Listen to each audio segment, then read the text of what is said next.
Proverbs 2:12.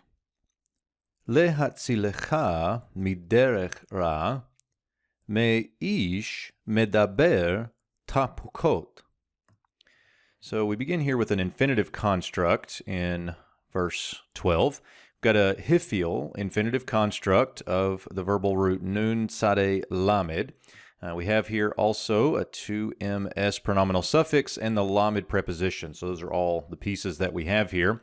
Let me just quickly show you some morphology here while we have time to do it. I'm going to use some different colors here to kind of show you how I think about these things. So if you see the red, we're looking at the verbal root, and then the blue would be what I call the shell that goes around that verbal root that is indicative of the hiphil infinitive construct in each case. So notice here we get the nun with the silent schwa. That is going to assimilate as the dagesh that we see here. And so we've seen that nun assimilate a lot, but I just want to I want to show you that concept of the shell that is around the verbal root that allows us to get to this final form that we're looking at here.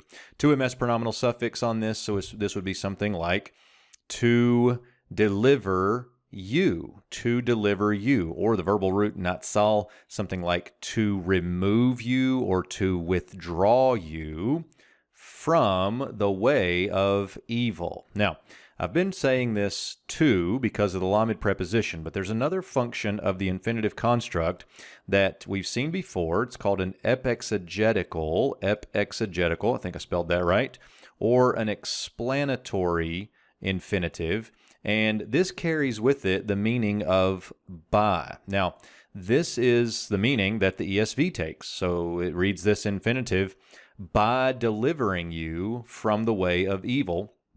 And what that then is doing is the by is telling the manner by which wisdom will guard you. Wisdom will guard you by delivering you from the way of evil. We get parallelism here, so we get something more specifically from the man, from a man, the one speaking. Here the verb is a PL participle, and it's redefining the man from the man, namely the one speaking. Verbal root you can see is davar.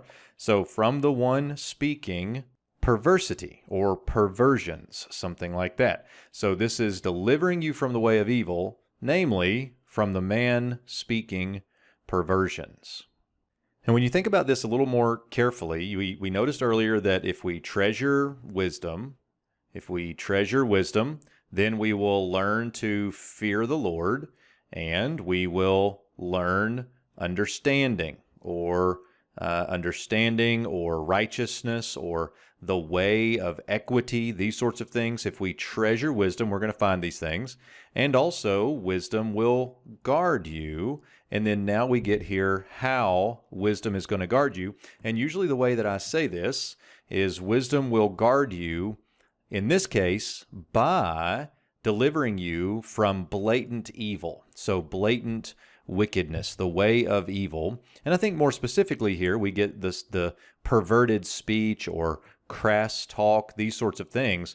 But we're going to see here in just a moment, a little bit later in chapter 2, we're going to see this exact same word used to refer to delivering from Lady Folly, or delivering from the seductive woman. And so we're going to see there that the ESV actually uses so you will be delivered. And I think by is going to work a little bit better even there. So in essence, when we get to it, there's going to be two things that wisdom will guard you from. Number one, wisdom will guard you from blatant evil. And number two, wisdom is going to guard you from Lady Folly, or the seductive woman.